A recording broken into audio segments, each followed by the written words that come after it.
Maraming salamat, Garrick, sa introduction na yan.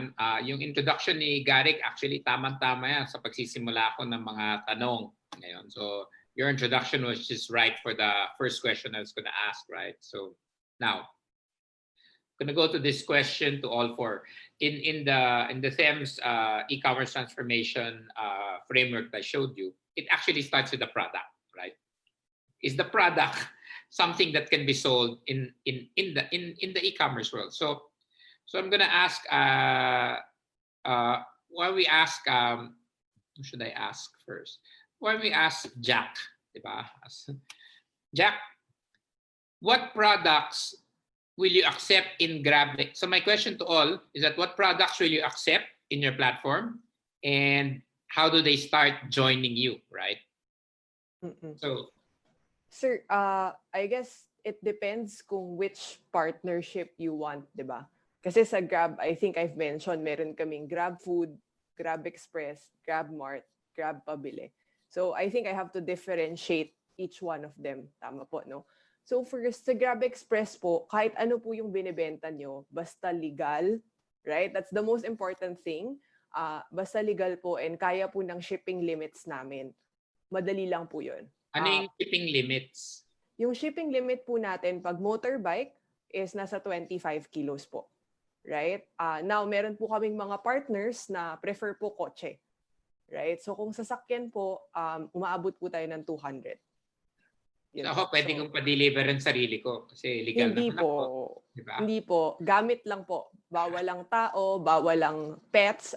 Narinig po nyo na hindi pwede raw buhay ang papadeliver sa Grab Express. Opo, gamit po. Malinaw po yun. Gamit. Okay. Oo. Tapos may insurance din po kasi kami. So, Grab Express po, as an on-demand delivery service, we provide 10,000 pesos parcel insurance. Okay? Pag cash po, 5,000 po yung insurance. Now, kung yung papadala yung item is worth 100,000, mag-usap po muna tayo bago nyo ipadala kasi meron din pong premium insurance partners kami. Kasi ayoko pong magpadala kayo ng 100,000 item pero kinakabahan kayo along the way. I mean, mabait po yung mga drivers namin pero yung ibang tao mas palagay po sila pag paulit-ulit sila nagpapadala ng mahal na item kung insured po yung mahal na item na yun. Tama naman po ako, di ba? Okay. Yung next po, kung nagbebenta po kayong pagkain, Grab Food po yun. I mean, pwede niyo po siyang ipadala sa Grab Express. Kaya po namin siyang i-deliver. May bags naman po karamihan ng mga rider namin. Pero kung gusto niyo po ng marketing platform na nakikita ng hundreds of thousands of people every single day at marami pong nag-order, pwede po kayong mag-partner sa Grab Food. Meron naman po kaming merchant application na pwede niyo pong gamitin para ma-manage niyo po yung transactions. The same thing po sa Grab Mart. So Grab Mart naman, one of our newest products, pwede po kayong magpasok ng grocery items, fresh, frozen. So kung makita nyo sa app namin, nandyan po yung mga delata. Meron din po tayong gulay, meron po tayong prutas, meron din po tayong mga vitamins lang po. So over the counter lang po. And then lastly, actually mamayang hapon, kung mag-stay tuned pa rin kayo, meron din po kaming payment solutions. So kung kailangan nyo ng online payment platform, nandyan din naman po si GrabPay. So yun, basta po legal, maayos, may and bawal po buhay, tama si Sir Joel, wag po kayong magpapadala ng aso sa Grab Express, please, wag po. That's animal cruelty. And wag din po kayong mag-attempt sumakay sa loob ng bag ni Kuya. Hindi po kayo kasya. Salamat Jack. Actually, lahat grinab nyo na. Kaya tamang-tama yung ano nyo. Grinab nyo na yung pagkain, grinab nyo na yung ano. Pati yung sa app name Grab, you grab everything, di ba? So Mia, actually I like your background. You look like a SimCity. You don't look like logistics, but anyway, it's nice. So while we talk about Quad X, I like the name kasi we also have a product in THEMS called THEMS X, but I like the X thing. Basta wag lang ex-wife, ex-girlfriend, di ba? The X is a really cool thing to add to any name. So let's talk about Quad X and what products would be good to work with you, and then how do they join you? Okay.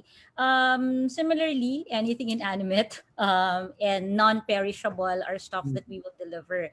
Non-perishable. Okay. Non-perishable. So yung pag perishable, that's Grab and Lala. We Okay. will go to that. We'll get into that business eventually, but right now we're in non-perishable. Kung yan, Lala, Grab, ha? Kung si Quad X, in-announce niya na. That's fair competition, di ba? Yes. And no, actually, we all help each other out anyway. We're all friends here. And when I say non-perishable, everything that can actually be carried on two wheels, kasi lahat yung fleet namin are all on motorbike. But I think what's more important to note is that if it's an item that you would like to deliver nationwide, then that would be the partner for that, because we're open in Luzon, Visayas, Mindanao, as well as in NCR. So we deliver and we move items all over the country. Okay. But very much the same as what Jack has mentioned. As long as it's not illegal, all right, we will move it for you. We'll deliver it. Pero perishable, you cannot. Okay. Perishable, not right now. Not yet. Let's go from the roses, punta muna tayo sa thorns. Beng. So, napakalaking thorn naman ng inuna mo. so muna tayo dyan, di ba? We'll try to be close after this whole session. Ben, can you just share what are the products, di ba, that can work with Air 21, right? And again, how can they work with you? Medyo naglalaga ko na konti, no? Okay. For Air 21 kasi, we actually built a reputation, no, on mass distribution. Being, like I said, though, we've been in the logistics business for about 40 years. And usually kami, they come to us pagka yan, yung mga big items like medicine, big ticket items, kailangan one pickup, and then afterwards you deliver to 1,000 stores or 1,000 people nationwide, no? So big is the word, big ticket, okay? Correct, no? Bulk siya, we pick it up in bulk and then we distribute. We break it and then we distribute it nationwide. Right now, for our audience, so what we can do for you kasi, is that after you talked about having your platform and then meron ka lang payment facility, you can consolidate all of your orders at the end of the day. And it can be, 100, 200, 300 people that you want to send to, and then take care of the rest, no? If you start small, you can pick it up in the following day, let's say within Metro Manila, Metro Cebu, we will deliver it nationwide. Now, after that, as you grow bigger, kailangan mo na ngayon mag-warehouse, kailangan mo nang meron mag-sort and everything, no? We can also help you there because we have our warehousing facilities wherein we will basically handle all of your logistics sa likod. So focus on what you do best, which is to market your product, to sell it, to develop it. Then everything that happens in the background, that's where Air 21 and the rest of the one LGC. So antay ka lang ng bayan, okay? And then you tell us where to pick up your supply. We'll take care of the rest. Okay, it's a big, okay, very good. Dana, yes. Hello. Siguro bago natin sagutin kung ano yung mga produktong pwedeng i-deliver, ano muna ang mga modes of deliveries na pwede nilang mai-avail sa Lala Move. So meron po tayong motor, MPVs or SUVs, may mga vans at light trucks po tayo na maaari nilang gamitin. Ngayon, mula doon sa size flexibility ng Lala Move, punta naman tayo sa type of item restrictions natin. So, gaya ng mga kasamahan ko ngayon, hindi po tayo nagde-deliver ng buhay, tao or hayop man. Maaari po tayo magpadala ng plants. Kung hindi rin may mga restrictions. So plants are okay. Yeah, plants are okay. May restrictions din po tayo, of course, sa mga illegal items. Ngayon, sa panahon ng ECQ, may strict no liquor delivery policy ang Lala Move. Alam ko may mga city na nagbukas na or naglift na ng liquor ban, pero as a standard, dahil ang Lala Move ay pwedeng mag-deliver anywhere in Metro Manila all the way to GMA, pansamantala, hindi po muna tayo nagde-deliver ng alcohol. Ngayon naman, para sa ating mga negosyante, kung ang negosyo mo man ay para sa food or para man sa mga may mga produkto kayong ni-resell or mina-manufacture, maaari nyo pong ipadala yan through Lalamove. So sa food po, dalawa po ang option ninyo. Kung home-based kayo, pwede nyo pong i-deliver yung inyong mga packed foods through Lalamove. Ngayon, kung may restaurant naman po kayo na hindi nag-ooperate during this period, nandyan naman po ang Lala Food para matulungan din kayo for online marketing dahil po malaki rin ang base ng ating Lala Food. Now, through those two companies, since ang specialty na talaga ng Lalamove Group ay delivery, makakasiguro kayo na safe at mabilis ang inyong mga deliveries. Okay, thanks for that. So plants. Nakita ko kasi kanina sa Q&A may nagtatanong kung pwede daw ang cactus niya. So pwede naman po. Kailangan lang po talaga i-package lang po natin ng maayos kasi baka loose yung soil nun, kawawa naman yung cactus natin. Pero tama, tsaka tandaan niyo po, legal na plant. Di ba? Yes. Kailangan halaman na legal. Thank you, Joel. Ngayon, huwag niyong padala sa Lalamove. Kailangan halaman na legal. Di ba? They're all saying legal. Di ba? Okay. Paring Garik. Yeah, so look, kagaya ng mga kasama ko dito, I think the main theme is anything that's legal. So we move anything right down from a letter right up to big machinery, aircraft parts, engines, whatever that might be. So I think the key thing is, I guess the difference is for us, we're a global provider. So we're not so focused here on the local domestic market. So it's really, we offer that opportunity for you to take your products to the world. So whether that be here in Asia, to the US or to Europe. And so I think the one consideration there, and I touched on it in the slides very quickly, is each country does have different restrictions on what can be taken into those countries. So there are, I think specific things that we can move out from the Philippines based on Philippine law, but then also, say for example, the US, they have the FDA, so some restrictions on what types of food or items you might be able to take in. So that's something that we would work with individual companies as you want to ship overseas. We would work with you to identify what the requirements are for each of the countries you're looking to move to. Okay, thanks. Maraming pong salamat, Garik. So gusto muna po nating batiin lahat ng ating mga FB viewers. Buti na lang po, lahat po kayo, di ba? More or less national, no? Kasi ang mga viewers po natin ay galing Ilocos Norte, Rizal, Kalinga, Siquijor, Baguio, Cagayan de Oro, Makati City, Mountain Province, Olongapo, Sablan, Benguet, Calamba City, Laguna, Pandan, Antique, Albay, Quezon City, Abra, Boac, Marinduque, Misamis Occidental, Oroqueta City. So, maraming pong salamat at nakikisama kayo sa aming panayam ngayon, ano? So, ibig sabihin tong movement of goods talaga is interest ng lahat, 'di ba? Puro po mga negosyante yan all over the country, in all of these places. So, logistics or delivery, warehousing everything is so important. So, gusto po natin tanungin ngayon, moving forward is, okay, so ang team po talaga natin is really how to transform, di ba, from traditional business to e-commerce. And the fastest way is to really work with a platform tulad nyo. Diba? Kasi ang problema, so gusto ko pong tanungin lang, and you can say who provides a solution, di ba? So gawa tayong parang case study and then tell me who is appropriate, di ba? Okay. I'll give you a few case studies of me as a business and tell me if any of you can service that. Yeah, just say yes, right? Para at least natin, ma-outline natin. Si Dana mabilis, lahat kaya na raw niya, 'di ba? 'Di ba? Basta wag lang illegal na halaman, 'di ba? So, okay. Restaurant ako, kailangan ko mag-deliver ng food. Sino 'yon? May buzzer ba to? Gagano. Parang Hindi. kami.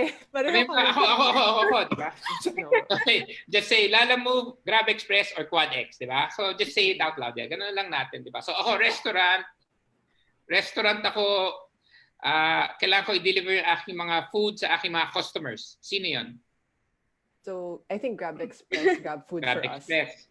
Lala Move. Central Food can do that. Lala Move. Quad X, not yet. Not yet. If it's Not fresh, yet. no. Perishable. Kasi perishable. Air 21, hindi pa. Coming. Coming. Ayoko Yeah. magsabi. Ito, naku. FedEx. Dito na yung mga announcements. Ito pala yung... Diba? Laban na nga. Diba? Ready. Ayan naman, para naman bumaba. Sabi ko, mahal-mahal nyo kuminsan eh. Oh, yun. Mas mahal pa kayo sa pagkain ko eh. Mas mahal pa yung delivery ko minsan sa pagkain. Umorder yung anak ko sa sa Tim Hortons, mas mahal pa yung delivery. Anyway, FedEx. So FedEx hindi po, pero if you're trying to bring your ingredients into the country to prepare your food, then that's where we can help. Oh, kita mo, sabi ni FedEx, hindi ho yung in-order ng customer, pero kung yung restaurant mo gusto mong i-transfer, pwede ni FedEx yan, di ba? Actually, ingredients yan, kaya ni FedEx yan. I think also for Air 21, di ba? Mga ingredients and kaya nila. So yan. Okay. Wag lang ho yung buong restaurant, but everything inside the restaurant we can move nationwide.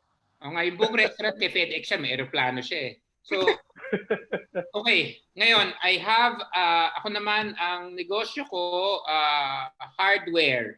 Di ba? Kasi maraming kailangan mag-repair ng mga bahay. So, sino pwede tumulong sa akin dyan? Hardware, mga hardware supplies ko, di ba? Quad X, tutulong. Lala Move, tutulong. Grab Express rin, Air 21. Oh, Pwede din. FedEx. Okay, tama. So lahat ng mga hardware store, construction materials, everything, basta kasya sa size nila, pwede nyo na pong i-deliver sa mga customers nyo. Alam ko, sumasakit ang loob nyo dahil wala kayong negosyo ngayon. Pero tawagan nyo na yung mga customer nyo, pwede na sila mag-repair. Okay? Okay, pangatlo. Pangatlong negosyo, okay.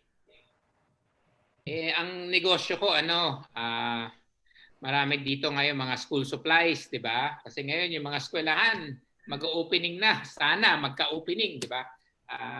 Di ba? Oh, sino pwede mag-deliver ng mga school supplies?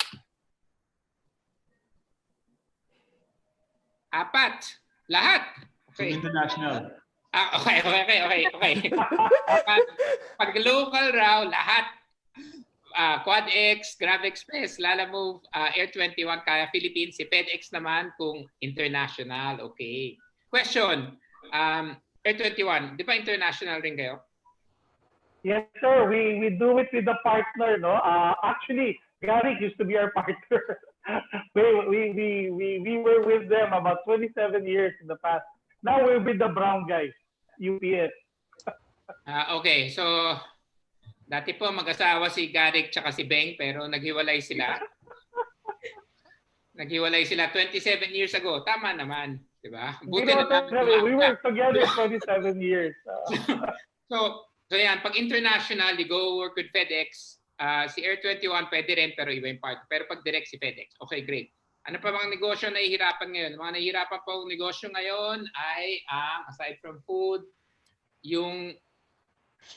ang nahihirapan po ngayon ay tulungan niyo ako. Sino pa pwede niyong tulungan? Natutulungan niyo ng mga restaurant, natutulungan niyo ng school supplies, construction materials. Sino pa ba pwede niyong tulungan na hindi nila akalain nandiyan kayo para sa kanila? Sir Joel, sa amin, Juan, if you have items na kailangan temperature controlled, let's say ice cream, frozen chicken, frozen vegetables that need to be chilled, we have a fleet of temperature controlled trucks. So temperature control. Yes, sir. So yung mga agri natin, pwede lumapit sa inyo. We're actually doing it right now, no? We're helping our farmers by bringing in vegetables from the provinces and distributing them to communities directly through our Provincia Mart brand, no?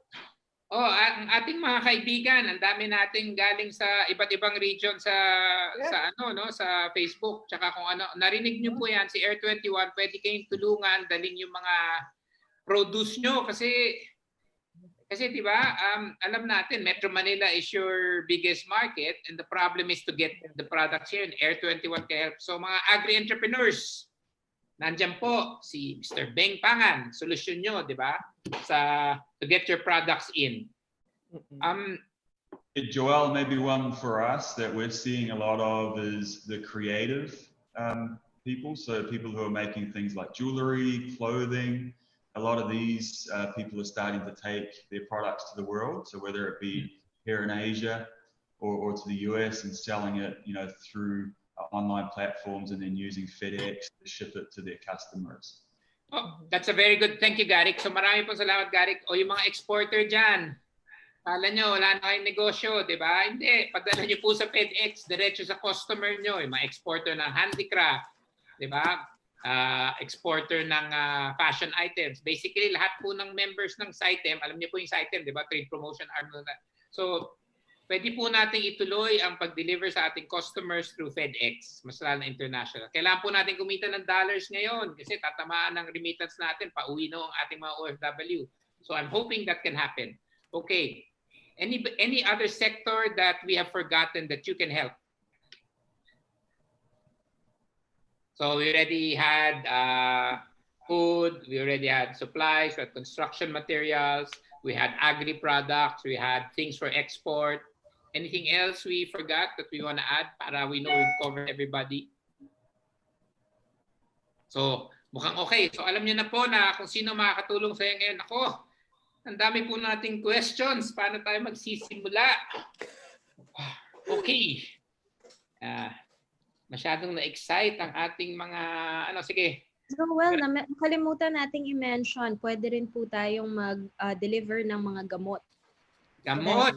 Importante niyan ngayong panahon. Yeah. Groceries, everything. Gamot, please. So, I think everybody can deliver medicines, right? Yep. From FedEx to... Sadly, no Joel, actually, no, can I correct that? Yung medicines na over-the-counter, currently it is allowed. Yes. In the US, kasi doon, pagka may prescription ka dun sa drugstore mo, pwede nilang i-deliver yung maintenance medicines mo diretso dun sa bahay mo. Currently in the Philippines, hindi pa siya allowed eh. Although some of the like sila Mercury Drugs, sila Watson, the generic pharmacy, they're willing to do it, but unfortunately, our regulators medyo hindi pa yata allowed. So this is probably where the DTI can help, if we can ask FDA or the DOH to sana fast track yung delivery ng maintenance medicines, subject to regulations, of course. Okay. Thank you, Beng, for that clarification.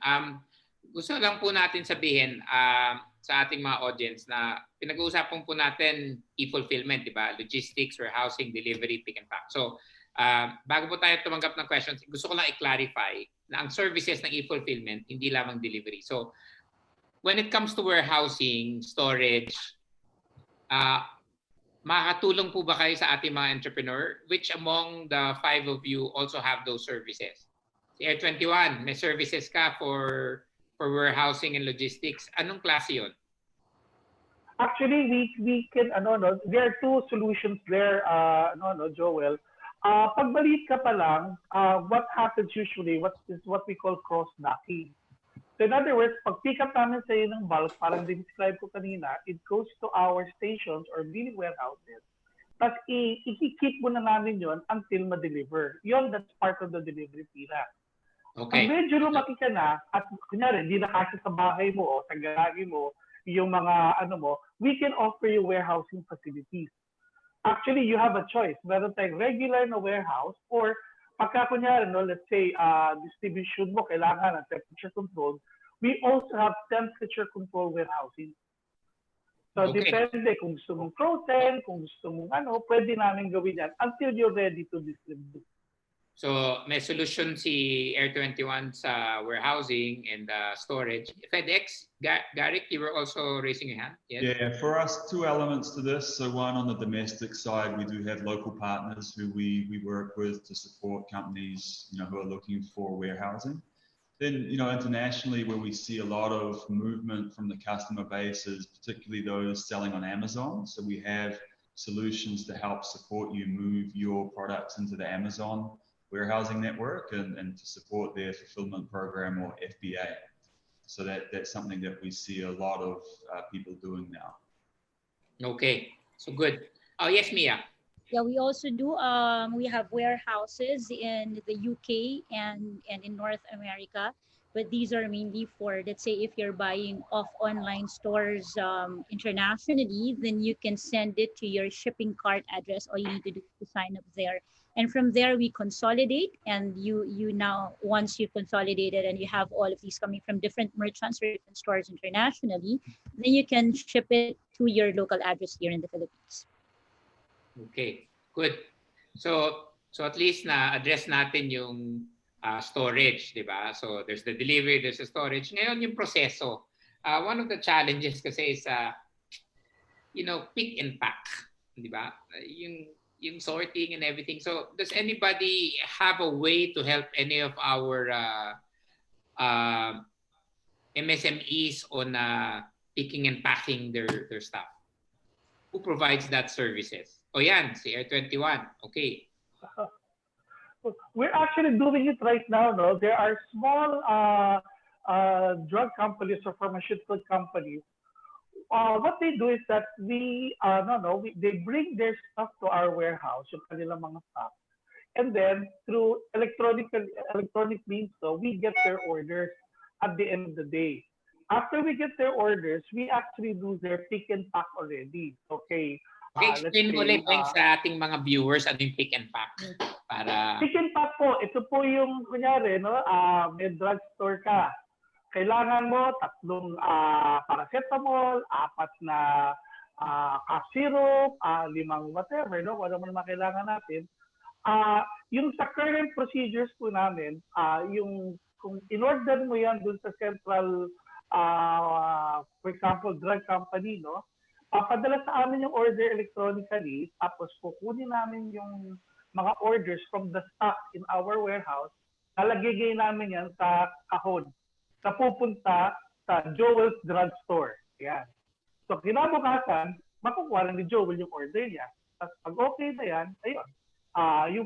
Yung payment na lang between Joel and his supplier, yun na lang ang ayusin.